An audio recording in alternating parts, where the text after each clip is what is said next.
Manuela, ich bin 9 Jahre alt und gehe in die 3. Klasse.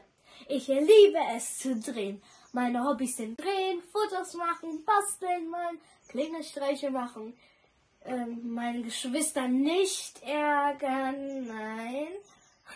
Und Fahrradfahren, schwimmen und mich mit meinen Freunden treffen. Fußball spielen liebe ich auch. Und mein größtes Hobby ist natürlich Schokolade essen. Wer liebt keine Schokolade? Jetzt mal ehrlich. Wer? Ich kenne keine. Keiner mag keine Schokolade.